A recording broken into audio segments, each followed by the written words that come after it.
Welcome to Straight from the Muzzle, folks, where we're anything but straight. My name is Space. I'm Paradox. And we welcome you to our episode, which is about what today? Puppies! Not the small fluffy kind. The very adult kind. Very adult kind, the cute ones that are running around at your pride events and also, kink events that have the cute little masks and little ears and all the pretty colors. Some may or may not, coincide with a certain code.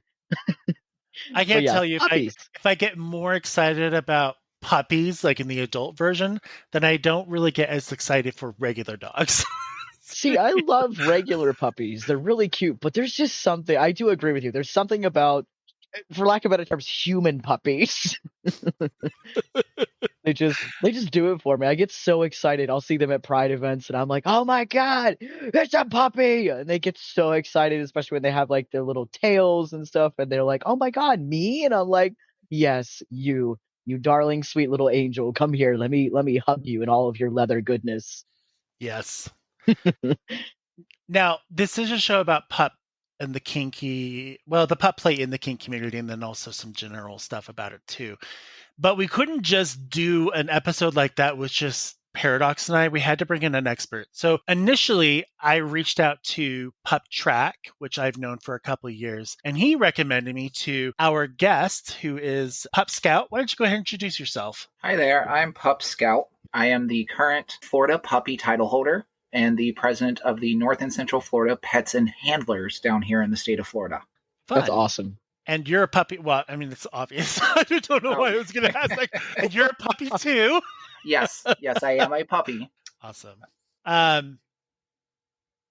totally spaced on what I was going to ask next. You're allowed to space. It's okay. It's within your name. It's part of the title. It's so true, though.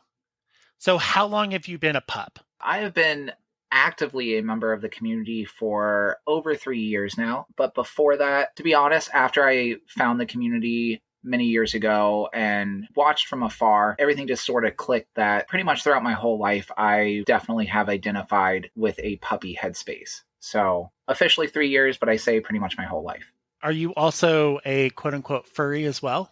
I have a fursona, like picture and like drawing of it. But other than that, I'm not really an active furry, we'll say. I definitely lean into my pup play side more so. I have attended some furry conventions down here in Florida. We have a big one called Megaplex. And I've attended that now for 2 years and met many amazing furries and critters and puppies at those events. So definitely enjoy the scene and the environment and everybody that's a part of all the different communities, at least down here in Florida.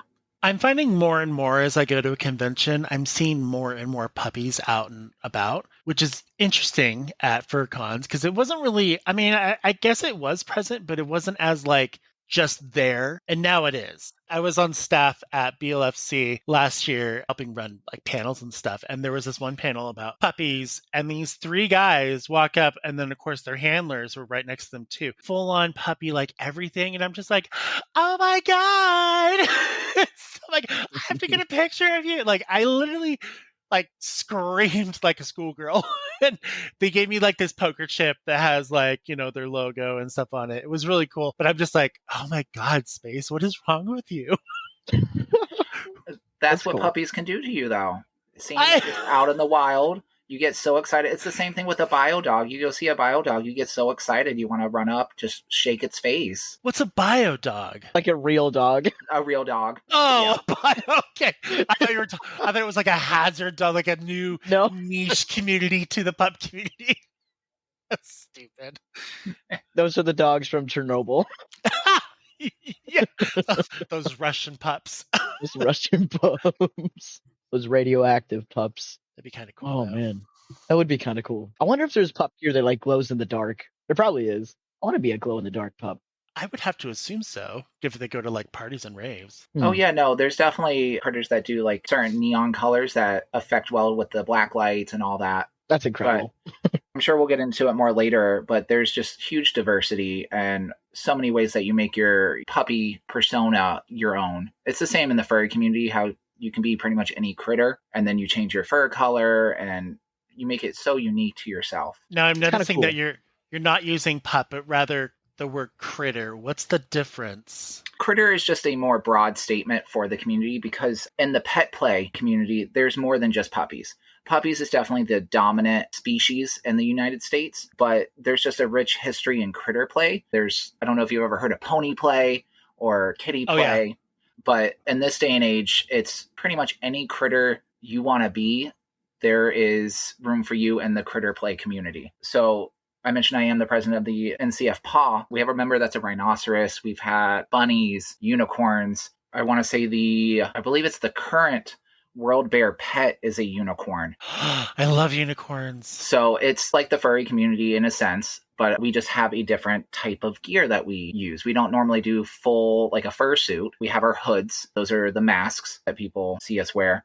And then really the gear can be anything from some of us have tails. Some of us do have like those morph suits. It's really up to the individual player what they want to wear. But the standard everyday gear that you see most people in is a hood of some nature. But it could even just be a headband with ears. Those morph suits, you're talking about like the skin tight rubber ones? Yeah. Or the The skin tight, what is that called? The stretchy material.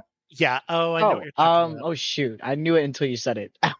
Yeah. It's not pleather, it's spandex? Spandex? Neoprene? No, neoprene is the hood. Neoprene is the spandex. hood. I think it's spandex. Spandex?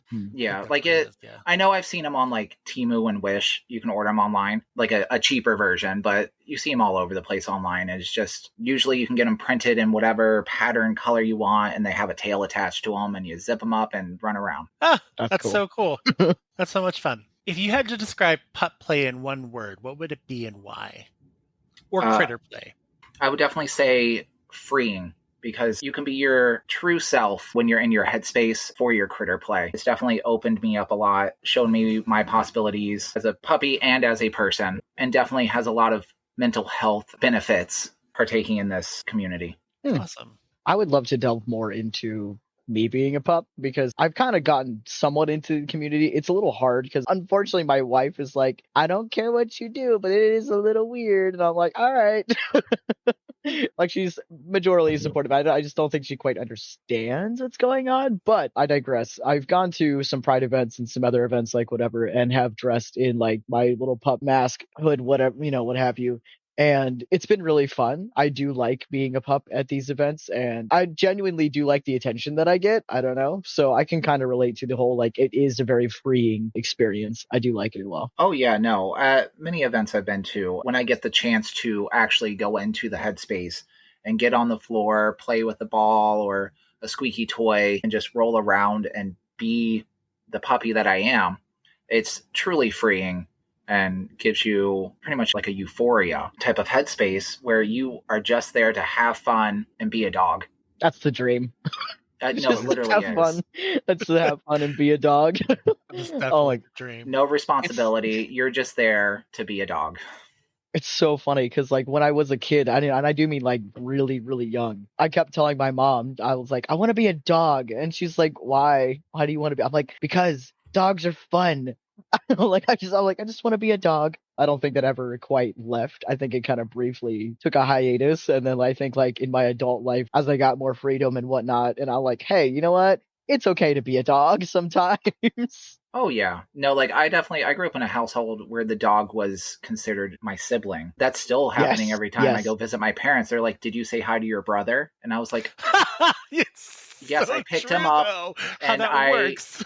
I gave him a treat. I gave him pets. He's good, but that's amazing." So I was apparently just raised to be in this mindset where it doesn't matter. Be a dog. Your parents will love you. Be a dog. Just be a dog. Oh man, it kind of makes me wonder though, because my mother, like, who is, I've mentioned before, you don't know, but it's okay. I won't delve too much into it. But my mom is very interesting sort of person, not super great, very narcissistic. Yes.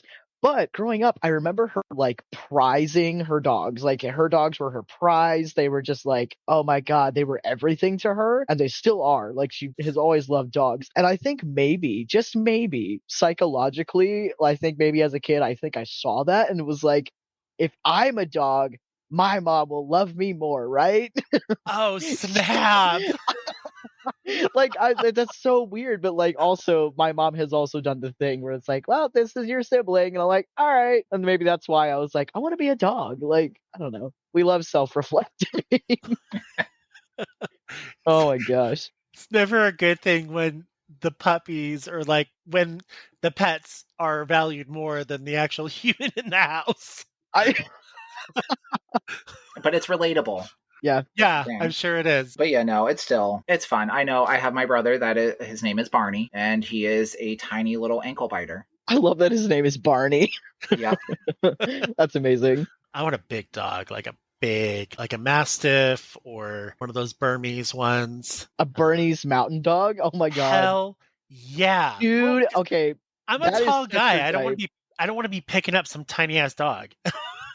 You would probably accidentally sit on it. You would just hear and you'd be like, oh. My sister had a Chow Chow, and I always loved the Chow Chow. His name was Toby. And then she always had Great Danes, and I always loved the Great Danes. So, I just like bigger dogs. Yeah, they really are. There's nothing going on in their head. Yeah, it's true. They're just really big animals, small brain. Are there Great Danes in the critter community? Have you seen that? Oh yeah, no, so I don't recognize myself with the breed, but there are quite a large number that do identify with different breeds, and it showcases in their personality. So a Great Dane is definitely more of a guard dog. They tend to be more of a protector and overwatch and oversee the overall community and safety of others. We have those that identify as corgis and sheepdogs and everything else in between. Yeah. I think it'd be ironic if a really short person identified as a Great Dane. Oh, you know what? We love a short king, and it's all about inside your mind. If you believe you are a massive dog, you be that massive dog. You be that massive dog. Well, so Chihuahuas are genetically just fierce little dogs. And so that's why they're so like barky and so, I guess you could say, offensive. Like not offensive, but like, well, they were bred to be warriors. Yeah, and so it's funny to see like big dogs get freaked out by a little Chihuahua, but I mean that's the way that, like you said, that's the way they were bred, and it's kind of funny. Oh yeah, no, it's hilarious watching Chihuahuas just freak out on big dogs. It's the same in the pet play community. I watch tiny doggos put down very massive people that are also dogs. Wow. That's hilarious. Oh my god. That would be a sight to see. That is so funny. It's great when they're in like some sort of dynamic. Oh, so we'll talk about that later, like power exchange. Oh yeah. Okay, yeah.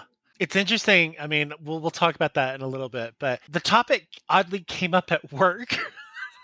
Where someone was talking about like, I just don't understand, like you would need to have like someone who's over you and you're the submissive. And I'm like, well, it's called power exchange. It's no difference than having sex in the bed with a straight person. Someone's always going to be dominant. It's just, in this particular case, it's just the same thing, but with an extra feature to it. But they're like, how do you know about this stuff? And I'm like, there's a lot of things I know that you don't know.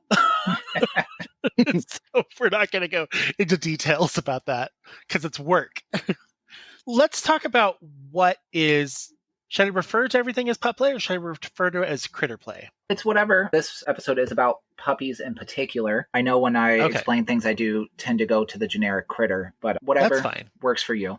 Okay, so let's define what pup play is. Can you give a brief description or kind of delve into what it is as role play and or identity? Okay, yeah. So it falls under the kink community. It is considered a role play situation. Usually it'd be somebody that is interested or perceives himself as a dog, and they the traditional way would be that they are the submissive. They usually have a master or a handler or whatnot. They prefer to be on all fours and live their life as a pet. Now, I say it's more of a lifestyle for a lot of people nowadays, just because it's really about how you want to live your life. I said it before, being a dog is freeing. They just really have no worries. So being able to be in that mindset where it's like, I'm just a dog. I'm here. I'm having fun. I'm doing the things that I want to do that make me happy. And a lot of us just chose how we want to live our life and be happy. So we fell into this community, found a bunch of other people that seemed to think the same way, and we just happened to like to get on all fours and bark at each other wearing hoods. I would love for like at some point during the episode for you to give us like your best dog bark. I would love to hear it actually. That's incredible. Are you not we can definitely try. We'll see how that reads through my tiny little microphone. That's fine. Do people actually say like, do they go bark, bark, or do they actually go like rough? Okay, like, so it's really all of the above. So sometimes I'll be hanging at one of my friends' houses and just be chilling on the couch, and they'll walk by and they'll just go bark. So then, and response is just bark. Sometimes we'll just say wolf, and then sometimes it's ruff, ruff, ruff. Like it just depends. That's so awesome. Cute. It just makes me so happy. I've got like puppy dog eyes over here. No pun intended. No, yeah, seriously, no pun intended. Oh my goodness. Now, I know you mentioned a little bit of the gear involved with pup play. If you were going to go like dive in all pup, like what would the gear be that you would need or want to start with, and then kind of explain the different types of gear? So we like to preach that the gear doesn't make the pup, because in today's economy, let's be honest, a lot of this gear is very expensive. Hell yeah, unfortunately. Oh yeah, no, it's like my hood is over $200. I have a custom colored one that I got from Mr. S Leather, and it was an expensive investment. But it's really up to the individual player what they want to use in their playtime, in their space, what they want to be perceived as and wear out in the community.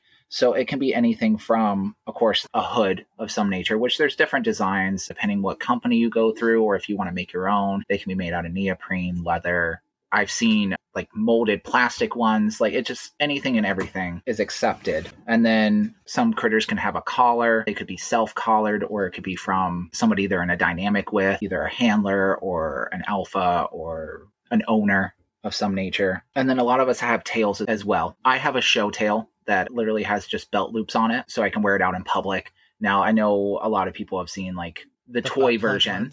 Yep. The butt plug ones. That's what I was wondering. I'm like, half the time when I see it, I'm like, is that a butt plug? I can't tell. So if they're out in public, I would hope they are not wearing an insertable, because it is very dangerous. We definitely talk about this in the community painful. A lot. Oh yeah. Well, some people are used to that, so to each their own. But true. If somebody were to just come up to you and rip it out of you, you're not prepared for that. Oh. It's happened. Wow, that would suck. Yeah, no, that's happened throughout the community here and there. People just decide to wear it out to a bar. And here's another I don't know we call them normies. I know some people will call them muggles, but people that aren't in the kink community. Muggles. It just depends on. Yeah, them too. But they just see a tail. They like to pull on things. I have people pull on my show tail all the time, and I have to remind them consent is still a thing, even though I'm wearing gear. But people will just come up and yank on things. And if it's inserted, they pull on it. It's like starting a lawnmower, and nobody's happy. Oh my God. Oh God. I could just imagine if it's like a butt plug or something, and it's you just yank on that, not knowing, you just hear like just suction just pop. And then that critter is screaming on the floor. But that's why we tell people not to wear them out in public unless everybody that is around you knows what you're doing, so nobody has any incidents. But moving on to different kinds of gear, you can also have harnesses, really anything. I know there's a lot of critters that like to wear like motocross gear. So that's like... Oh, I love moto pups. They're the best. Yeah. I personally, with my persona, I am Pup Scout. So I actually have a Scout's uniform that I wear. I made a whole little like puppy Scouts badges and everything. So that so cute. Is something I wear out a lot. And then traditional things for like the leather community, because we started out of the leather community. So like boots, anything leather gear can also go along. But again, it's up to the individual user what they choose to wear and how to wear it. So it really could be anything. I've seen, so you mentioned Mr. S Leather. Mr. S Leather has a specific tab called Puppy Park that you can click on. Now, just making sure, we probably should have said this at the beginning. These are 18 plus sites. So you have to Yes. consent to those sites. But they're not the only maker out there. I've seen a variety of makers that, well, they claim to be the same quality as Mr. S Leather, but I have yet to see an actual, like, side by side, like, legit quality wise. But there's other types. I've seen the leather ones, custom ones. I've seen the muzzle ones. Those are cute. Yeah. So Mr. S was the original US manufacturer. They trademarked their unique design, the canine hood. So that is specific to them. So that is the main one you'll see in the US because they are the big distributor in the US. Also in the US, there is, I think it's called Fort Troft. They're out of Texas. They also make a hood. I've seen one in person and it's just not my style. Out of Canada, there is Mr. Bear. They do hoods as well. They also have kitty play hoods and they have a different style as well. Theirs are a little more open. It's more of like the muzzle and then they have ears that go on top of the face harness. And then out of the UK, there is Rough Stuff and they have a completely different kind of hood. It's very open, but still covering the whole front side of your face, but the back is open and it's more breathable, I'll say, because the Mr. S hood fully covers your head. Yeah. And I bet it gets hot. Oh, down here in Florida, it's bad, but you still have fun wearing them. But it definitely depends on your region more so. So like in the UK, you see the standard one from Rough Stuff more so than you see the Mr. S one. In the States, it's definitely dominated by Mr. S. Canada, they have Mr. Bear.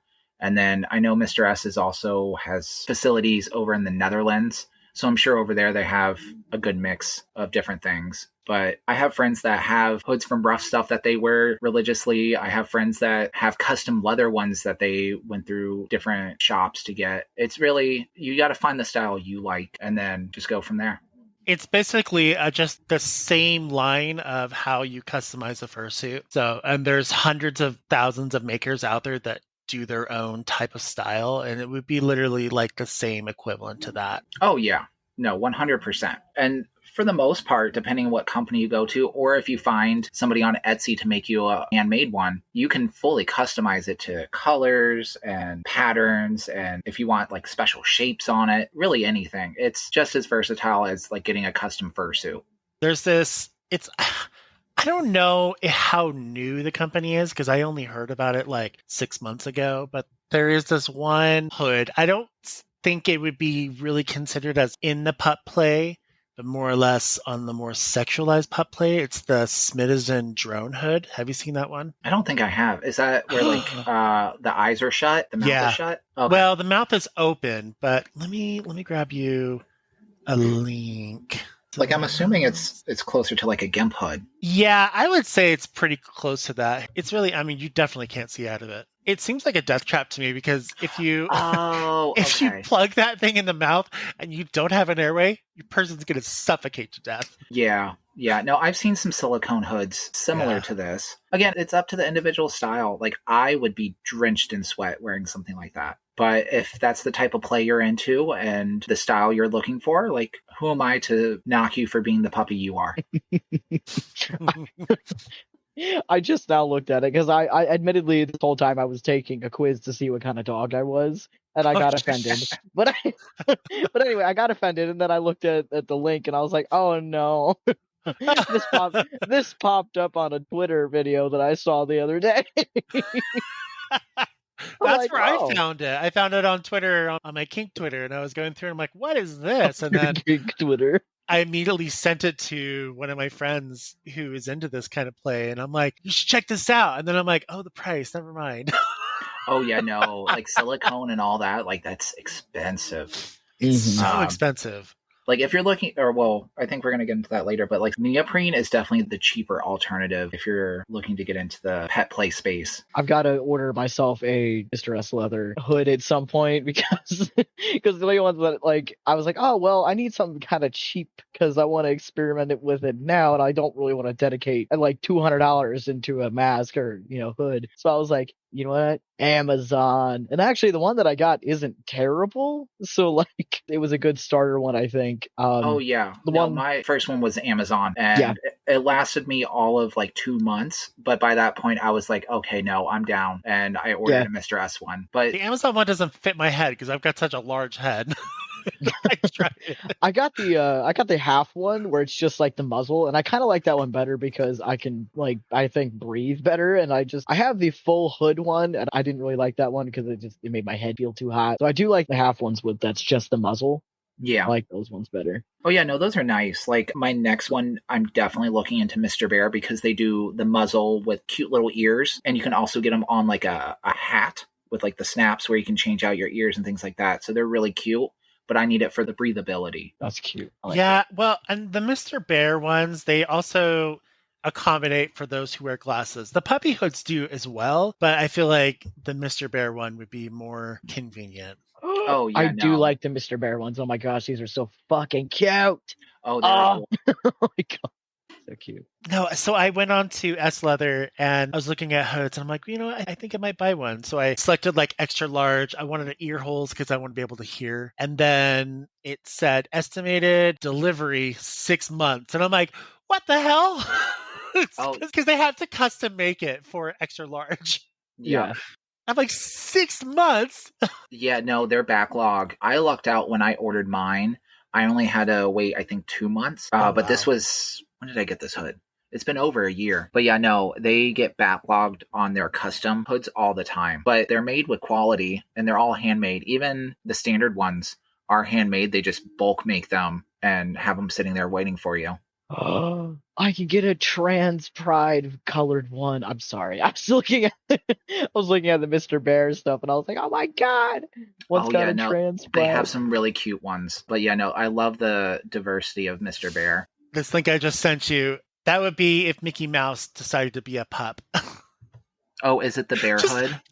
It's just the way that, no, it's not the hood. It's just like the muzzle plus the ears. Yeah. I like the pattern. The pattern's really cute. But the hood and the ears don't seem to match style very well. So I just looked at it, I'm like, if Mickey Mouse were to be a pup, this was I think it's cute. It's I want a bear hood. I gotta look at it. Yeah, it's a cute little, he's a bear. That is kind of cute. Is he supposed to be a bear? He's just a bear. He's looking for some honey. He's foraging in the woods. I too would go to the woods. I was going to get a plaid one. I think I would do it in red because that's more of like lumberjack. Yeah. Oh, yeah. I'm pretty sure they have a red plaid one, don't they? But yeah, no, I love the plaid. Yeah, they do. Yeah. I'm definitely a lumberjack. Well, I like the lumber guys. They're just burly and scruffy. But let's move on. Why would someone want to, we kind of covered it a little bit, but why would someone want to engage in pup play? Like, is there like an emotional or an escapism kind of a thing that goes along with it? Or is it? Oh, no. Like, it definitely, like, I keep going back to freeing. Like, it gives you that escape from the normal everyday 9 to 5. Like, I have a day job. I work my 40 plus hours a week. And then the weekends are reserved for me to be Pup Scout out in the community, usually attending events and getting to be who I actually am. Like, the 9 to 5 is the costume I wear. And then I get to escape and be the real critter that I am. So it's definitely an escapism. But for somebody who, I don't know, if they're on the fence, definitely go try it. Once you try it, you really open up your eyes and you figure out if this is for you or not. Everybody's response is going to be different because everybody's experience is different. I have people that have battled addictions and things like that. They won their battles and then afterwards discovered pet play and found that this helps them stay sober and continue on their journey. That's interesting. Like, that's really cool. Also very therapeutic. Like, I find the compression aspect of my hood really helps me with my anxiety, especially when because I get anxiety with large crowds. So I attend all these events and sometimes it's a pride that has tens of thousands of people, but I have my hood on. So I have that compression and I can just focus in on what I'm there to do, which is be a puppy and be with my friends and have fun. So kind of like a sensory thing. Almost. Oh yeah. No, there's some sensory involved, at least for me. But again, everybody's journey is different. There really is no one reason to say for somebody to try it out other than like if it piques your interest, might as well try it to see if it's something you will actually enjoy other than just put it on a shelf. I'm nodding my head, but it's not coming across audio-wise. You're just like, I'm like, yes. Yes. Take my pipe out. I agree. Put my pipe back in. Your pipe. I don't know. Oh I my just god. decided I'm gonna smoke a pipe now. Gonna be English now? Like, oh yes, jolly good. Yes. Exactly. Actually, you know what? Side tangent. At my job, he's new, okay? But we recently got a new guy and he's like an up and coming manager in my store. And he went to introduce himself. I was not expecting this man to be British. I mean, just immediately just started speaking like just British accent at me. And I'm like, dude, where the hell did you come from and why are you here? In the ass end of the world that's known as America. Like, what are you doing? But anyway, no, the other day, so we have to make these like announcements for like everybody to take the trash out and like dump it into the trash compactor in the wall, right? So usually the managers, they'll just say, attention, team members, department 99, because that's the trash. Tell me why this man he was so excited. He's like, jolly good day, everyone. He's like, I just want to let you all know that we got to throw the rubbish away, Department 99. And I'm like, what the fuck? Oh my It god. was wild. Anyway, I'm so sorry. I had to tell my quick side tangent story with the British guy. It was really funny. Anyway, I love when a British person talks. Oh, yeah, It's like same. it makes me melt and it makes me feel smarter. I don't you know feel why. smarter. Yeah, because I feel like they're sophisticated and they're talking to me, and therefore I feel sophisticated. Oh, okay. Yeah. I thought maybe you were doing a jab at British people. I was gonna tell on you. No. Did your dog? Higher society. That's what I associate it with. It was. Oh my gosh, it was great. Oh man. Let's talk about some misconceptions in the puppy community. For instance, Ooh. let's clarify about puppy play with it not being inherently sexual, which I'm sure a lot of people think just out of the blue, it's totally a sexual thing. Oh, well, yes. Yeah. So puppy plays history. It came from the leather and kink community way back when a puppy was a slave, usually a boy, that they wanted to degrade. So they usually naked, put them in a kennel, make them eat like a dog, walk on all fours. And it was a degradation form of punishment. But through the years, people realized, oh, this is a different kind of headspace. It's more freeing. It's not just dom, submissive, slave, boy, whatever type of play. And it turned into a more social type of group, especially really when the internet started popping up and chat rooms and things like that. People around the world were like, oh, I'm also into this, and sort of started forming communities that were more socially focused. But it does still fall back to the individual players. There is still those that enjoy it in a sexual aspect. It is a kink, but there's those that also enjoy more so the social aspect of it and just the community side. So it has a wide umbrella, and that goes for really any group, especially in queer communities and kink communities and things like that. It doesn't have to 100% of the time be sexual. There are a lot of us that prefer the non-sexual side of it. I do a lot more community work. I'm out attending events and I'm there just for the social aspect. But again, it falls back to the individual critter on what they are looking for. There is all sides available within the community. You just have to find where you fit in and want to be a part of. Cool. Cool. I like how you just started. You just now started crossing off things on the list because I was like, I don't know where we're at, but we sure are talking about things. I'm honest, like I don't know how to cross it out. I had to Google it. It's okay. It's funny because you've crossed out things before, so you're just like, I don't know how to do it. Yeah, I don't know. I don't know the the shortcuts to do it.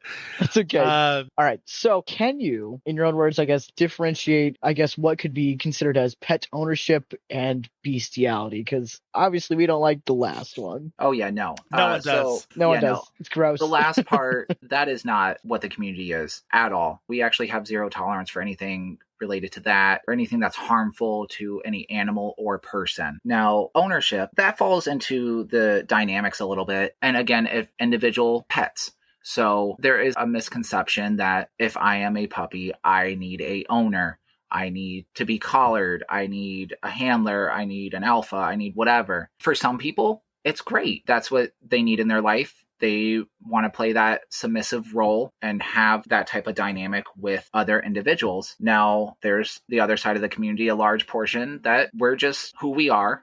We don't need an owner. Some people identify as strays. Like I myself, I don't have an owner. I do have my own couple of puppies that refer to me as their alpha, but I do not outwardly identify as an alpha. Like there are some that will make it part of their name and things like that, but that's reserved just for my puppies that we've had that dynamic talk and the conversation. So in that sense, like there is some ownership involved, but it's all individual to the different puppies and the different people that are involved in those relationships. So the broad community, there is ownership. There's puppies that don't have owners. There's owners that don't have puppies. It just depends on what you identify as and what you're looking for. But back again to the bestiality, that is never accepted in any community that I would want to be associated with. Like I love animals. I love being an animal. Mixing those in that sense is never across anybody's mind, at least in the community that I'm involved in. And it wouldn't be tolerated. I know same in the furry community, it gets brought up a lot, but that's not what it's we about. Shut it down.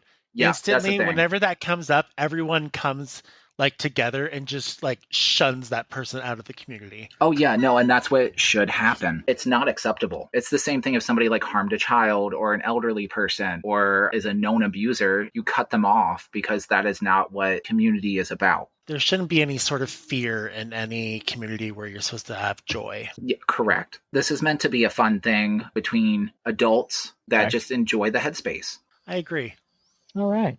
That kind of also perfectly kind of segues, not the bestiality part to the other part of like community and like whatnot. It does segue into like, I guess our next like little topic within this discussion is dynamics of packs and alphas, betas, omegas, etc. I know you briefly touched up on that, but like, so you said that you have puppies that refer to you as like either like alpha or master or whatnot. Would you be like, would that be considered as like your pack, or how does that work? Yeah, that's interesting. You can. So it's all, again, it's individual. There's misconception that you have to do it one set way. But the whole point of puppy play, critter play, pet play, whatever you want to call it, is to make it your own. You're supposed to get out of it what you're looking for, which is an escape, a support system, whatever you are looking for in the community. So there are different dynamics. The traditional dynamic that people will refer to or immediately associate is a pack, which is usually made up by an alpha of some nature. And then they would have betas or omegas. I feel like there's another one that I'm forgetting. Omega. No, you mentioned that. Sirs. Well, there are sirs and handlers and all that. There's another one of those names, but alphas, omegas, betas. Yeah, I'll think of it probably later on. But again, it's all up to the individuals that are a part of it. So I do have a small pack. It's made up of me and my puppies, and that's it. Other than they refer to me as alpha when we are together, they don't have a title or a role other than puppy. And the whole purpose of our little unit is to make sure that they are having fun and that they're growing in the community and enjoying themselves. Now, there can be more structured packs. There could be community packs. There could be packs of one. It just, again, falls back to the individual user and what they are looking for out of the community as a whole. So the dynamics of packs could ever be changing, and there's really no one set way to do anything. At the end of the day, it's meant to be fun. It's meant to be enjoyable. So whatever you feel is right is most likely right for you. How does do you just decide, I want to create a pack, and then you just adopt them, or how does that work? Mine just sort of happened. So early on when I was becoming more active in the community, I met a critter. We hung out a few times. And then next thing I know, they're like, I want to call you Alpha. And now they've been with me for 3 years, 2 years, something like that. Nice. Pretty much they came along and they're like, I'm never leaving. And I'm like, okay, we'll make this work. You'll never get rid of me. But they just showed up as a stray one day on your doorstep. Yeah, just in a little basket, and I just a little basket. Let them inside. But no, like a Jesus I feel like mine was very organic, and it just happened out of there. That's why I don't consider myself an alpha other than to those certain individuals. They chose to bestow that to me, to be that leader for them. But other than that, I don't want other people to come up and be like, you're Alpha Scout, because I will not acknowledge that, because we're not any sort of dynamic or anything. There's a very negative, what's the word? A negative notion about alphas and the word alpha, like the alpha male, all that. It's very negative, which can be very toxic. And I agree with that. There's this whole like alpha culture with the straight community that seems very toxic. I see it, at least for me and my puppies. It's just a role of leadership. I'm just the one that's making sure everything's safe. I'm helping guide them along to be the best critters that they can be. But again, each thing is different. Some like the power of being an alpha. Some people self-identify as an alpha who probably should never be around other critters and so forth. So it's in every community type of dynamics. Is there like general etiquette for when addressing a person and puppy, like in a social event? So for etiquette wise, if you are just happen to be at a bar that has some puppies playing around, if you're looking to interact with them, the best thing to do would to be go up. You can greet them by just saying hi puppy or putting out your hand or anything like that if you're looking to pet them. Never touch anybody without consent. That just should be an everyday rule for everybody. But you would just approach it as if they were a bio dog on the street that you don't know. You don't know if they're going to bite or attack or anything. So you just go up, be polite, be respectful. If they are looking to interact or feel safe to interact, they'll interact with you. If they're in full on headspace, it's definitely better to interact with them as if they were a dog. If they are standing on 2 feet, you can just go up and talk to them and be like, hi puppy, I like your hood. But the whole thing is just being respectful. As long as you're respectful. I can definitely see myself going up to a puppy who's on all fours and be like, come here. Oh yeah, no, you can talk to them. If they're in the headspace and they want to be touched or interact, they will come up to you. So that is perfectly acceptable as long as, again, you're respectful and don't like try to touch them inappropriately when they're just there playing. I did have a puppy approach me the last Pride event that I went to, and they were so fucking cute. And they actually found me several times, like within the event of the Pride and like the hours that we were there. And they kept giving me like little trinkets, and I was like, oh my god, this is so cute. I still have like all the little trinkets they gave me, and it was just like not like stupid as in like it's dumb, but like just stupid like little things. Like one of them gave me like it was like a little it was actually like a paper clip, and I was like, thank you. Oh yeah, and it was cute. Yeah, no, like I like to carry like stickers and like little pins and little knickknacks to give away. There's a lot of us that like to do that. It's about spreading joy and showing kindness. That's so much fun. It's really fun because when a bunch of us get up together, like this weekend, we're doing a big contest in the state of Florida, a title contest. And there's going to be other title holders, and we all get a lot of us make a run pin for our year and our title. So we're going to go all meet up, and a lot of us will swap them, sort of like pin trading at Disney, but adult kinks. Oh, okay. So it's really fun. And who doesn't love little shiny metal pieces that we can collect and show off? Exactly. I mean, who doesn't want that? I love little shiny things. Oh yeah, no, all of us, puppy brain, anything shiny gets distracting, and it's just fun to collect and give away and spread the happiness. And Paradox, you're supposed to keep going. I'm so sorry. Sorry, I was you want okay, I can't talk. I was looking at puppies on the website that was on. I think it was the one with the Florida one, the very first one that we have in the Zencaster. I was looking at puppies. NCF, the NCF paw. Yeah. Oh my gosh, they're all so cute. Well, that actually kind of rolls into the next thing, which is about like community and like moshes, training sessions, competitions, that stuff. So yeah. You mentioned the NFC pup. Do you want to go into more detail as to what it is and how you are involved with it? Oh yes. So the North and Central Florida Pets and Handlers is our local community group here in Florida. We're one of the larger groups in the state. We hold monthly events. We also like sponsor some of the bigger events in the state. We help with community activities. We attend prides. We march in prides. We do a lot of things. We are there as that resource for the community to keep everybody together, give them a place to let out their inner critter and just have that sense of community that they're not alone in our big old state here. So we do our monthly event. Our big monthly event is our animal services. It happens traditionally the first Saturday of every month over in Tampa, Florida, at a little leather bar called Mr. D's. That is one of our home bars. The owners have been nothing but kind to us and has given us a home away from home. But we like to focus on educational sessions. So every month we have a different topic. We offer mosh pads, so play space, and then just a social where you can just hang out with friends that you didn't get to see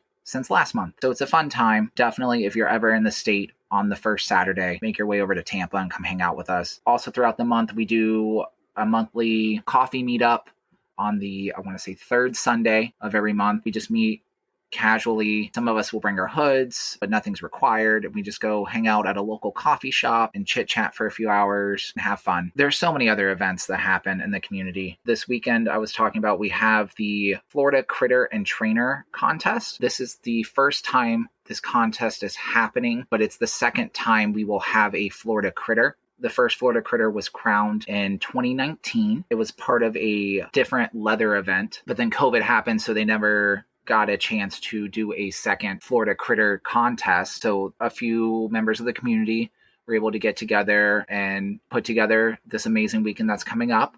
And we'll have our second Florida Critter in the state, and then our first ever Florida Trainer. So I'm very excited for that. I'm actually a judge for that this weekend. So I get to sit there and be judgy and just have a fun time. Oh, yeah. I'm just excited because it's an event that I'm not running. So I get to enjoy myself and relax and just be judgy. But there's so many other events that happen throughout the state and then really all throughout the U.S. If you're looking for events, the best thing I can say to do is to Google, see if you have a local PAW. That would be either a Pups and Handlers or a Pets and Handlers. It'd be PAH or any other sort of critter or puppy group. I know Texas has the Boop Society, which is a large group out there. The Boop Society? Yep. That's incredible. It's an adorable name.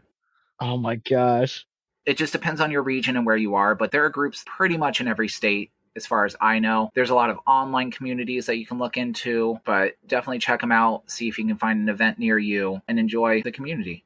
Oh, NCF also does a lot of fundraising. Every month, part of our animal services event, we run a grill. So, because who doesn't get hungry while they're moshing or hanging out, having a beverage? But proceeds from the grill, half the proceeds go to the Ronald McDonald House charity. So we always consistently do that. Just recently, we partnered with the Good Critter clothing line, and they put on the Good Critter PET Awards, stands for Passion, Education, and Thoughtfulness, where together we helped raise funds for the Black Trans Advocacy Group. I can't speak right now. In total, it was over $300 between the two groups that we were able to raise. So that was a really good win for everybody. But yeah, no, charity, education, and community are the main focuses of the North and Central Florida Pets and Handlers. So definitely, if you're in Florida, come check us out. That's awesome. I actually have a sister that's in Florida, so like whenever I do eventually go visit her, I'm gonna have to be like, all right, I'm gonna go to this thing. I'll be back. Oh yeah, no, definitely, you're more than welcome. Hell yeah. And if you're in Florida in Tampa on the 15th. So this month we had to move our animal services due to the contest being this weekend. Yeah. So we moved it to the 15th. That's my actual birthday. So we turned it into a birthday event for me. Happy birthday, bro. That's awesome.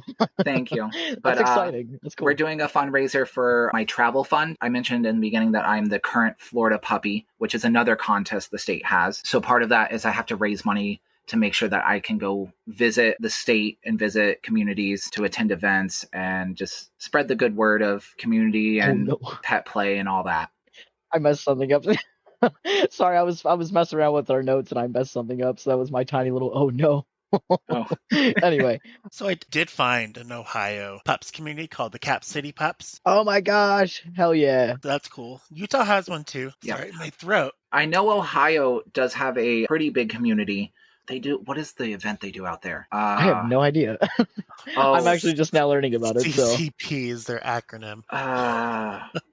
It's going to come to me eventually. I'm blanking. But they do a yearly event out there, I know, in Ohio. They also, a lot of states have title competitions. There's even an international puppy competition that's happening in April in Chicago that I will be attending. I'm not competing. But to be able to compete, you have to be a title holder of some nature in the community. So I'm excited for that, to see all the international doggos and critters. I believe the current international puppy is from Australia. One of our founders for NCF Paw, Handler Chris, was the international trainer for 2020. He was right before the current one. So I think that was 23. I'll be honest, I really wasn't sure, I didn't know, rather, I guess, about how much competition and stuff like that is within the community. I would have never known, would have never guessed that there would be actual competitions and shows and stuff like that within the pup community. And it's very ironic because there's also actual, as you said earlier, biodog shows. So it's kind of cool that there's also a parallel for human pups as well, which is my god, could you imagine the Eukanuba adult puppies televised on PBS? Oh my So god. That would be incredible. there are some competitions that do something called show ring. That is literally like the Westminster Dogs show. Like you have to That prance is so around. funny. Yeah, you have to have a handler or a trainer or somebody that's guiding you around, and you have to like jump through hoops and go over things and roll over. Oh Like, my god. Do so they have a like there's judge that comes over and like touches them and like makes sure that everything's there? they inspect them. Well, it depends, of course, on the competition, but most of the time, That's again, amazing. consent is a big thing. They're allowed to look but not touch. Ah, okay. So they'll inspect them, but they won't like lift the leg or anything like that. But yeah, it just That depends is so cool. on the contest that you're looking at or the title. There are tons of different competitions over in Europe and the UK. I'm sure. Have you all ever heard of like Folsom or Yes. Oh, I so badly want to go to Folsom, Oh my Berlin, god, Oh yeah. and the space. one Let's in go San together, Francisco. please. Let's do So it. yeah, like Oh my Folsom, god. Folsom and what is it? Darklands. Yeah. Oh yeah, I think Darklands is coming up soon, isn't it? I believe it is. I think it's Yeah. May. I I'd think. like I to go don't to know. Darklands. It's soon. It I might wanna be go in to March. Folsom so bad. But like those week-long kink events, there's like 20 plus different competitions happening during those weeks that those are going on. There are so many title holders all around the world that are part of the pet play community. When I'm explaining it to people, talk about like, you know what a drag pageant is? Think of that, but Yes. just being a dog. That's awesome. So like it's That is so just cool. competitions everywhere. I'm waiting for somebody to do some sort of spin-off of RuPaul where it's just puppies. That Oh would be my so God. cool. I Oh, would totally watch that. I would watch the crap out of that. Like, I already like watching like drag queens. I would sign me right up. Let me be right in the front seat. Watch Oh, yeah. all the puppies.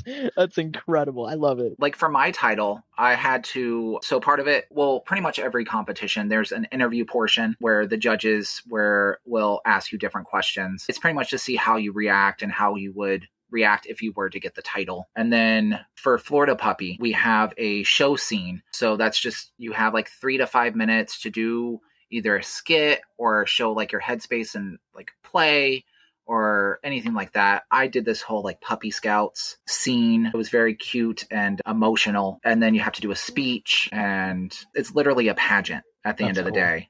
But no, it's a fun time. And if you are in the critter play community, definitely support your local contest. See what it's about, because who knows? Spayed or neutered. Yes, please spay and neuter your dogs and your cats and but they're really fun. I was in Pittsburgh September for a work conference, and then it just happened to also be the Iron City Pet Contest. So I got to go see another city's pet competition, which was really cool. It was completely different from the contest that I went through. So like, depending on your region, the contest can be different, the requirements can be different, but it's still just a cool thing to see and another form of community that you can get behind and be a part of if you're interested. That's cool. Yeah. So let's talk about online versus in-person community building, and then also how the community itself really welcomes people of all genders, orientations, and experience levels. Oh, yeah. So the online community is very massive and big. So that definitely skyrocketed with the birth of the internet. That definitely opened up pet play to a lot of people that could be in the middle of nowhere, and they just do some deep dive in the internet and discover pet play and then fall in love with it and then find a community, online chat room or whatever. But COVID definitely gave a huge spike to the online community. And then since then, we've still continued with a huge online presence, as well as going back to the traditional in-person events. The online community, of course, you should always vet what you're looking into and going into. They can all be different types of communities. I have Telegram groups that are national groups to just state groups to international groups. And they can range from, you can talk about anything you want, to safe for work, to completely just send each other nudes. Like, it just depends on the community and group that you're looking for. Nudes! Oh yeah, there's a few like that... a bowl of ramen? Yes. Oh my yes. God. I'm kidding. So many bowls of ramen. But like, there's a few that I mute just because there's so many people in it. So there's so many messages.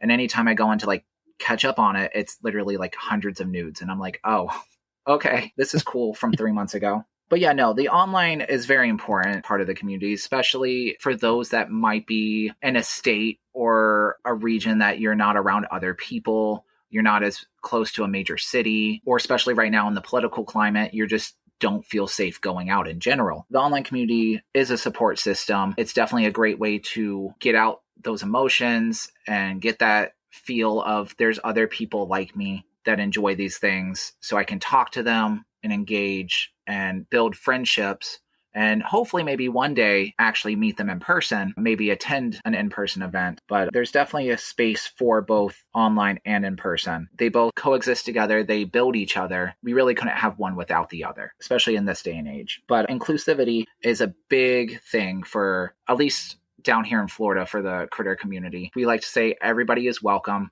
no matter who or what you are. We pride ourselves as being one of the most inclusive groups in the state. We have members, theys, them, she's, he's, everything in between. All are welcome.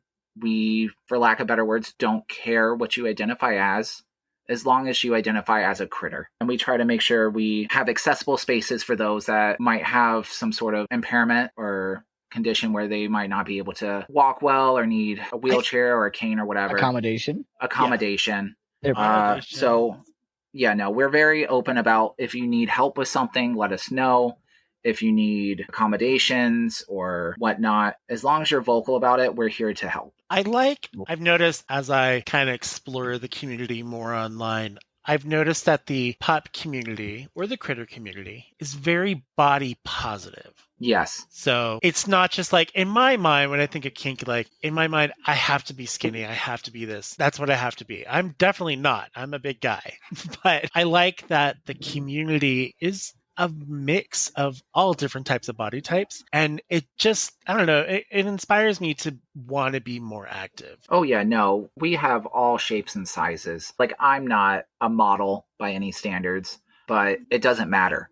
The whole thing is that you're there because you enjoy the same thing that I do. We're there to be critters, to have fun. We don't care what you look like. I think this definitely falls back more so to the social and community aspect over the sexual side of pet play. Like, I don't care what you look like. We can both be on the ground playing with squeaky toys. Doesn't matter. We're here to have fun. I know there are those that like to promote like a muscle pup is what we use. Like, you'll see those on bar flyers a lot and things like that. I hate when bars target like that, but they do the same thing. If it's a leather night, they'll put some Twinkie boy on the flyer and a leather harness.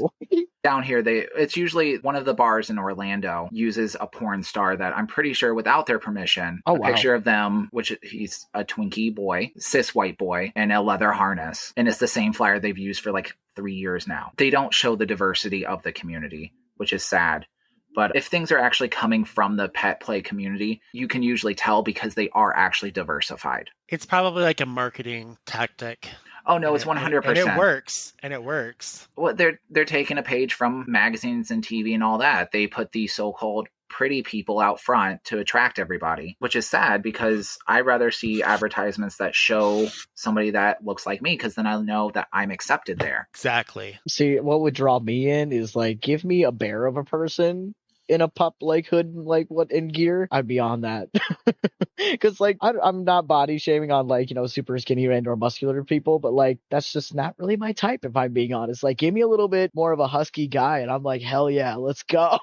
Yeah, if I saw a chubby pup on a poster, I'd be like, yeah, I'll go to that.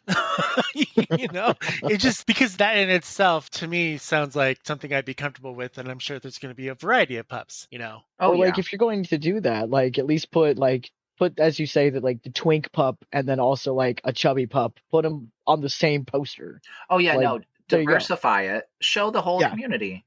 Don't just show one person or show the same type of person. That's where like it gets boring.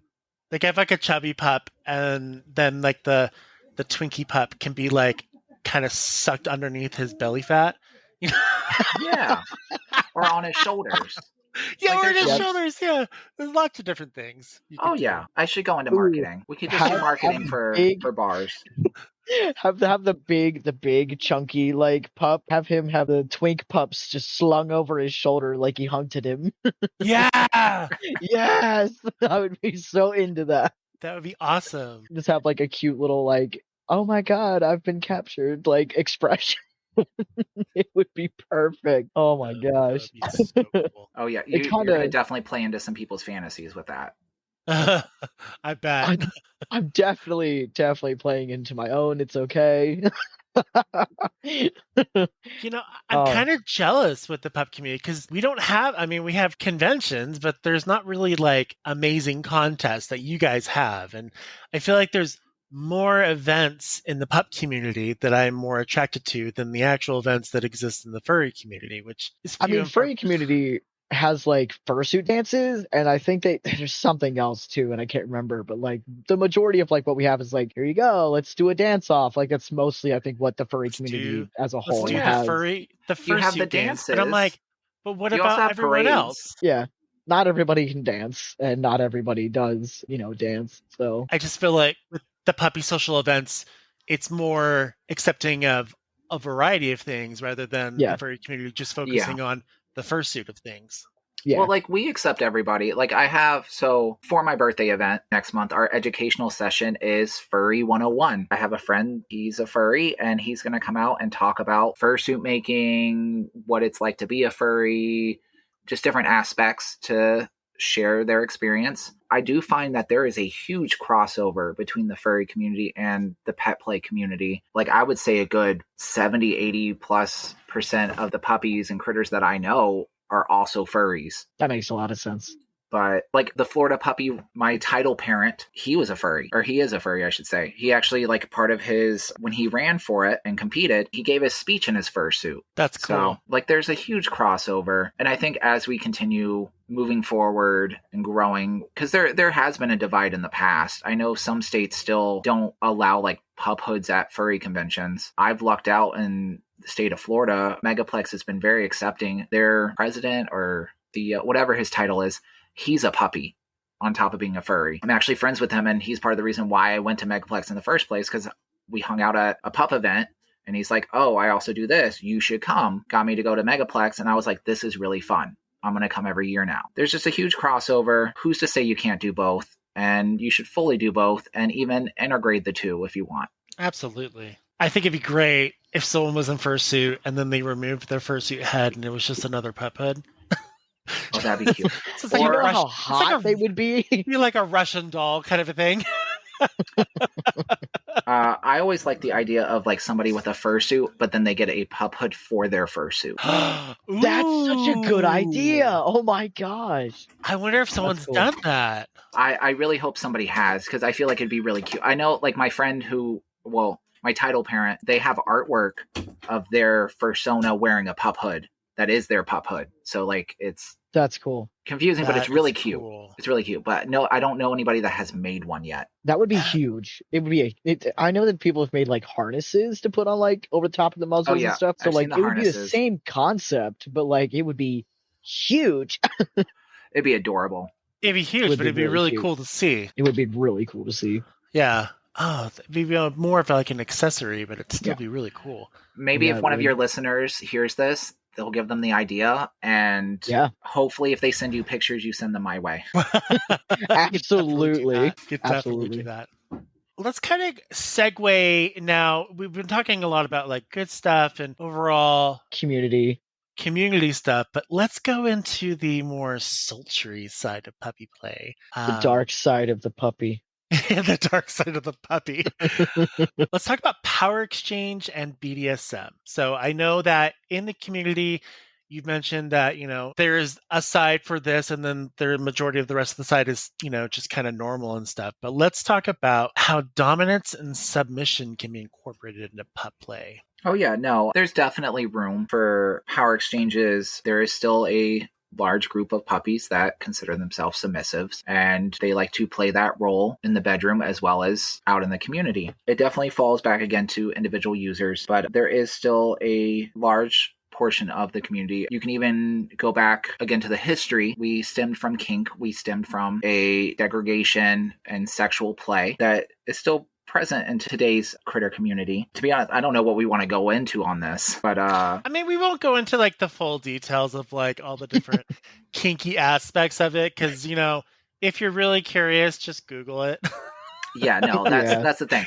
Like, so with pet play, like there can be hierarchies. There can be, again, power exchanges. It just depends on what you're looking to do. Like if you want to be more of a dominant, you can be a dominant. What would the roles look like a master? Like would they be considered a master, or would they be called an owner? It depends. There's 20 different names for everything. So somebody who could be considered a master could also be your handler or your owner or your trainer or your alpha. Like there's like 20 different names for pretty much the same position. It just depends again on what you're trying to get out of it. If you're looking to be a sex slave, again, they could be called whatever you want, whoever your dominant is, but that could be more of a master role or depending on what it is, you are looking at it as they are training you to do this certain task. Or it could be your partner who is your owner, and this is just normal play for you. It all depends. What does the training dynamic look like? Like how do you train a puppy? These are all very complex because I know. It's okay. There is no right or wrong way at the end of the day, as long as you're not hurting anybody. And it's, again, individual negotiations and what you're trying to get out of it. There is this mindset that when you are new to the community that you have to have XYZ. You need to have a trainer, you need to have an owner, you need to have a handler, whatever. For some, training could be helping them discover their headspace more. So like helping them, I guess, learn the ways of the puppy, train them like a dog.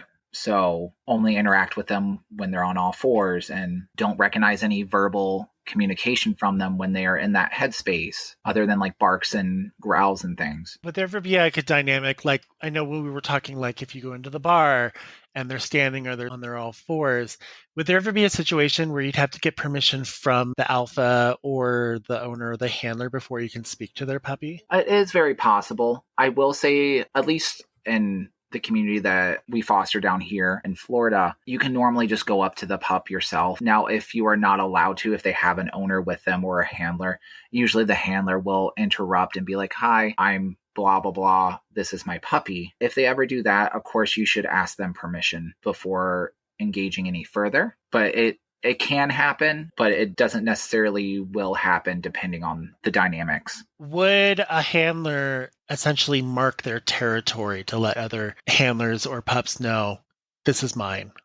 They can. Again, it depends. It just depends. Yeah. Because a lot of them, that will go probably back to like collaring and things of that nature. My friends that have a handler, all of them usually they have a collar with their name on it and then their handler's name on the back. And that's to some to signify that they have a handler or an owner or a trainer or whatever. But again, you can't always go off of somebody has a collar, they have somebody above them, because there are a lot of critters that self-collar. So I know it gets very confusing. That's why I said it before, as long as you're respectful going into the space, they won't fault you for doing something that might not be what their personal protocol is. If it is truly a safe space and a welcoming group, they should just take that time to inform and teach you how they like it done. So like if you come up and you interact with their puppy instead of them first, it should be used as more a learning situation where they just be like, "Oh, sorry about that. I'm the handler or owner or whatever. This is my puppy. In the future, just come talk to me first before interacting with them because that's our dynamic we have." Would it be fair to say that, if someone were to go look into pup play or critter play and they pull up videos, that what you see on the screen video-wise does not necessarily always reflect what the actual community is? Oh, yes, 100%. Like, again, every community is slightly different. Really, the only consistency is that we all identify with pet play. But other than that, each group can be different. Like some groups could be more leather focused, so they follow more leathered protocols or dynamics or rules. There's a term that we use, old guard, that refers to the old style that's still when pup play was strictly kink and sub and dom protocols. There's still a large old guard community in Florida. There's a lot of them down in South Florida. I know other regions of the US, they're more old guard over the new social community that has emerged. So every community is different. So every video online is going to be slightly different. That's just going to be what their area does or what they do. So never take anything as the be all end all. It is what you make of it. So if you see a video and they say, you have to have a pup hood to be a puppy. That's not the case. Especially down here in Florida, we preach all the time. You do not need gear to be a critter. You're that critter inside you already. The gear is just there to help bring it out more if you choose to. Like So, enhance it. yep, just make your external look like your inside pretty much. It's like you don't need clothes to be a person, but it is recommended that you wear clothes in public. It's recommended. It's recommended that you wear clothes because most people do not want to see things. Yeah. Well, it all depends where you are. So, certain parts of the state, you don't have to wear clothes. Oh. Well, there are nude beaches. I've always wanted to go to a nude beach. Like, that'd be so much fun. But no, what I was going to bring up is that it's kind of similar in the aspect of the furry fandom. It's like you can have a fursona, but you don't have to have a fursuit, like to be considered a furry. You could honestly, you don't even necessarily, arguably, you don't have to have a persona. You can just really love the community and like be just really into that. You don't necessarily have to have a persona completely aligned to you. You can have multiple personas, as I am almost positive, and you can correct me if I'm wrong, but like I'm sure you can have multiple pup sonas or even like critter sonas. Oh yeah. No, like I've known people that they have like 20 different hoods and each hood has a different personality when they wear it. That is so cool. So it's the individual user. So like I've had progressions of Scout. I still have my Amazon hood. It hasn't been worn since I got my first Mr. S hood, but I keep it because that was the first Scout. Then I got my stock hood from Mr. S. That was Scout 2.0. And then I have my custom hood, which is current Scout. So I'm just evolutions. There are people that will buy a couple different hoods in different colors, and they're like, today I'm Rocky, but then I put on this other hood and I'm, I don't know, Bobo, something. But they all have different personalities, which is perfectly valid. And it just depends on what type of play space they want to go into. Like certain hoods for them or personalities might be a more sexual personality. So if they're looking to engage in that, that's the critter they're going out as that night. Or one personality could be more playful and friendly, so they know they're going to a social gathering, so they're going to be that critter that night. Again, it's what you want to make out of it. If you want to have 20 different personalities and 20 different names, just know I'm going to be confused 90% of the time, but I still accept you, and I'll probably just call you Puppy because I probably won't remember all 20 names, but you're still welcome, and it's all what you want to make out of it, as long as you're having fun. That's all that really matters. I like it. I guess we can also segue into, we're using the word segue a lot today, and that's okay. We can segue into, I guess, the role of gear, since we were talking about gear and having different / multiple hoods and whatnot. How hoods, collars, and other accessories can enhance the experience. I think you kind of touched base on that. We talked if you about that wanted a to talk bit more about that, you can. Oh yeah, no, it's great. Mm-hmm. But yeah, I will say, add into that, I did talk about having a show tail. If you've never worn a show tail, they are really fun. So they're the same material as a butt plug tail. It's the silicone. So they're jiggly, but they're on your belt loop, so you can shake it and your tail is wagging, and that's cool. Yeah, it's just a fun experience, and it gives you a sensation because you shake your butt and then you feel this thing wiggling on you and you're like, oh, that's my tail. It definitely makes the experience, I think, better for me, and pretty much anybody I've talked to that has one seems to mirror that experience. But again, gear doesn't make the critter, but if you need the gear to get you to that headspace, then get the gear that you need. I will say, if you don't have the money, don't go broke trying to get all this gear. Do what you can.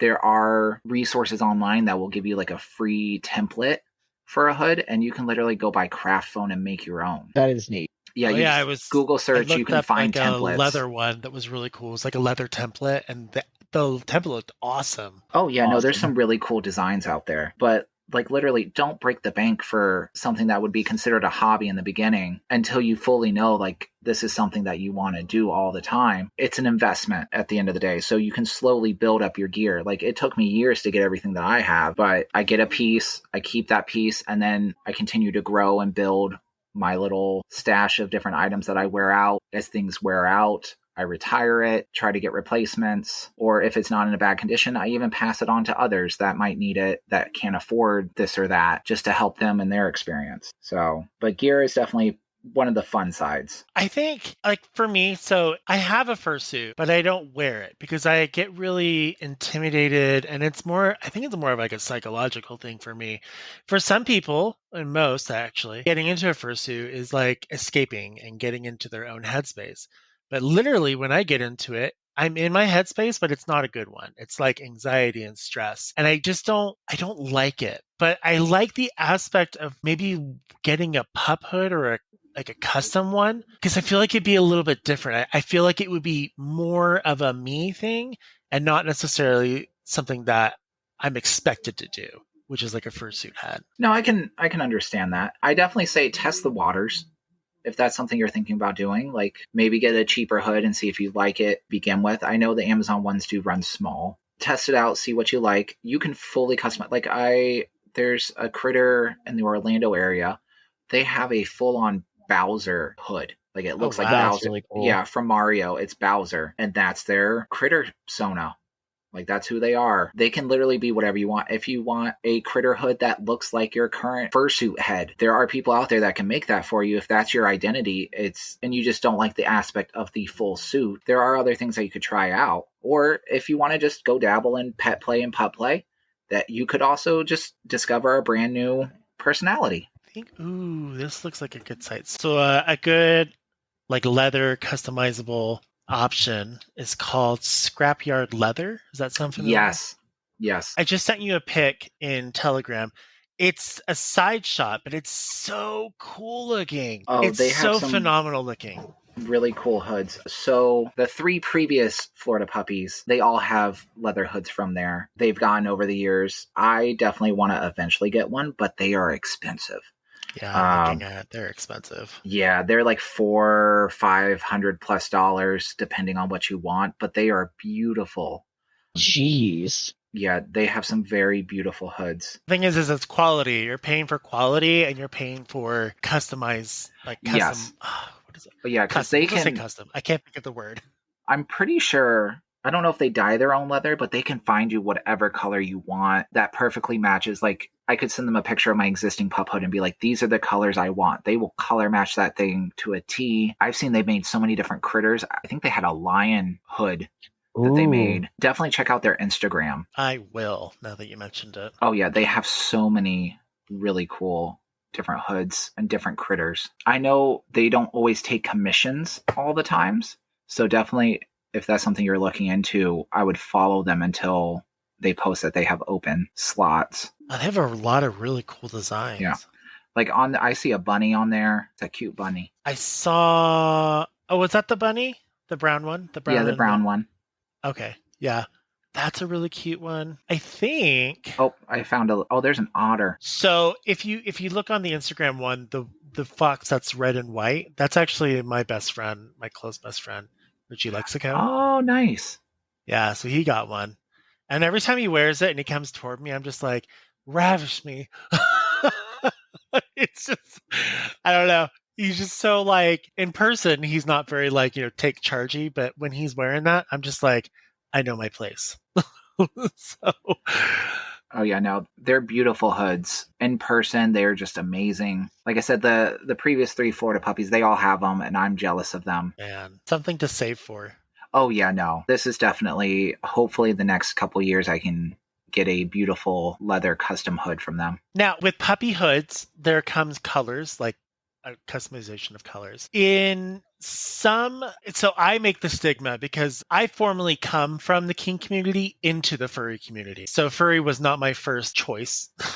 I just kind of found it and then it became my life. But I've always associated, and I'm probably wrong in this, the colors of their masks associate with the hanky code. Is the hanky code a thing in the community? I'm going to answer that with a yes and no. So I would say 90% of us, could be less, could be more. We just picked whatever colors we liked. The hanky code had nothing to do with it. But I do find if you ever have met a yellow pup, 90% of them are following the hanky code. I found a yellow pup once during a pride, and I was like, ooh, she's just a puppy. And then later on, I happen to think, I'm like, oh, wait a second. Whoops. That's okay. I'm not saying all of them, but I do find in my experience that most of the yellow pups that I have met are definitely into that kink. But other than that, like I'm blue, purple, and a little bit of gray. That's my hood. Well, and then black. So I'm not trying to flag anything in particular or anything like that. I have friends that are red and they do not follow that hanky code at all. My partner is brown. He is not into any of that play. So the color is just usually whatever you like and what you feel your inner puppy is. So like some of it can do with breed. So like Dobermans might tend more to be brown or black or whatever. They usually have the pinched ears as well, right? They can. Ones. Okay. So like my hood is a canine, so I have the more pointed ears. It's just because I like how it looks. It's all individual. Some people, like I've seen Mr. S makes like floppy ear hoods. They're not really like movable, but they like bend down and they're cute and they're big ears. It's just all individual on what you feel that you want to look like, what your inner puppy is. Do we want to talk about some safe words that can be used in pup scenarios and how that kind of correlates within the play? Like say, for example, Is that a question for me or a question for Scout? That's a question for Scout. Oh, okay. No, I'm just like, that's just how we're going with it. But no, I guess to clarify. So like, for example, if it's not like within like a kink like scenario, say like we're out and about and like obviously pup is in pup space, maybe there's a small emergency. Obviously, is there like a safe word or how do you get them safely out of that space? Because I know that sometimes when you're in like a certain headspace, it can be kind of jarring coming suddenly out of that headspace. Oh, well, yeah. So it's going to be individual. Now, if I'm just in a group, I will communicate and be like, hi, guys, whatever XYZ is happening, we need to go. That's just safety comes over, play at any time of the day. Now, if it's individual 101, you should definitely have those negotiations and safety plan with your partner or your handler or whatever, or whoever is watching your particular group on what works best for them. Because there are some critters that like once they're in headspace, there are only certain ways they can come out of headspace. So you should know how to do that if you're watching them and vice versa. Like have those systems set up so you know what to do in an emergency or if something happens or whatever. So those are definitely individual negotiations. There is no like one safe word that every single critter knows other than get up, let's go. Get up, let's go. I love it. Okay. So let's move on to like I guess section 6 is what we're going to go with. How would you I guess explain to like beginners and how would you give like tips to people who are thinking about starting with light role play and getting within the mindset? Is there any like good recommendations there for how to like get into there? I know you briefly talked about it earlier, but like let's like touch back onto it and then we'll continue. Okay, yeah. So the best tips I can give is always do your research. So if you're thinking about getting into pet play or anything like that, just do some Google searches, find groups. There's tons of online resources that go into like the depths of what Headspace is. They even give you tips on how to get into Headspace. I find getting into Headspace, it's individual. One thing that works for me might not work for you. Now, in a group setting, usually if you are already in a group of critters and you want them all in Headspace, you just start squeaking a squeaky toy. And 90% of the time, they'll all perk up and be like, toy. But for somebody new, just experiment with things. See what gets you into that space. Try getting on all fours and playing with a toy. Roll around. If you have the access to getting a pup hood, that being an Amazon, or if you want to shell out a couple $100 to get a Mr. S or whatever, put on your hood and just try different things. Also, another way I find helps a lot of people is try sleeping in your hood. It's definitely a different sensory type of experience there. That's interesting. Yeah, no, I never thought about that. That is interesting. It's an experience. Probably I don't recommend doing with it with the CPAP. Oh yeah, no. No.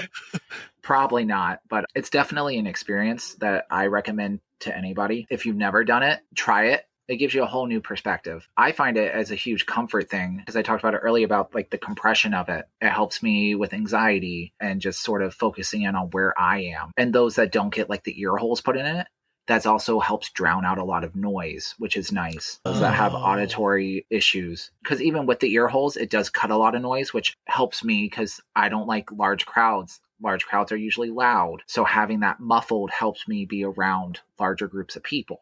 Now I'm also yelling when I'm talking, but it still helps me. So, but yeah, just be willing and open-minded and try different things until you figure out what works best for you. I like it. Kind of bringing our episode to a close, I have to ask, what's one thing you wish more people understood about pup play? That at the end of the day, we're still people.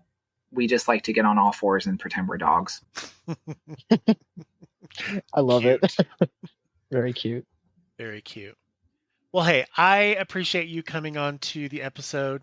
It's been an honor. It's opened me up to more possibilities and routes to pursue. It's also really informational. There's a lot of things about the pup community that I just didn't know that I got to listen and kind of learn about. So this is really educational. I really appreciate that.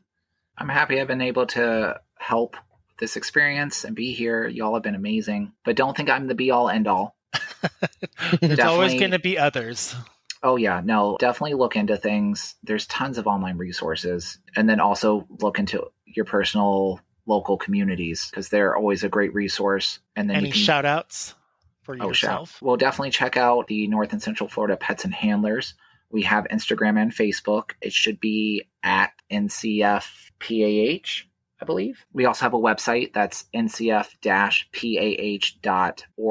If you're ever in Florida, come out to one of our events. You can also find me on socials. I have Instagram and Facebook. Oh, and I have a Blue Sky. Yay, Blue Sky. My tag should be for all of them at PUPSCOUT1991. So that's Pup Scout 1991. And I'm pretty sure I kept them all consistent on all socials. But if you find one, you can usually find the others. And again, yeah, if you're ever in Florida, come check me out. I will be up in Chicago at the beginning of April for the International Pup and Trainer Contest. And if you see me out and about, feel free to say hi. All right. And as per usual with all of our episodes, all the links and information will be provided in the description down below so that if you don't remember any of the websites that we talked about, don't worry, we got you covered. It's all down below for you guys to access. Thank you, everyone, for listening. And if you ever have questions about the pup community or the critter community, you can always just send us an email at talktothemuzzle@gmail.com, or you can locate us on Twitter, Blue Sky, or even in Telegram and ask as well. There's a lot of diverse people that follow and are active in the chats, and so I'm sure someone will pop in and say something, or you can always just message us directly. Anything else? Am I missing anything? I don't think so.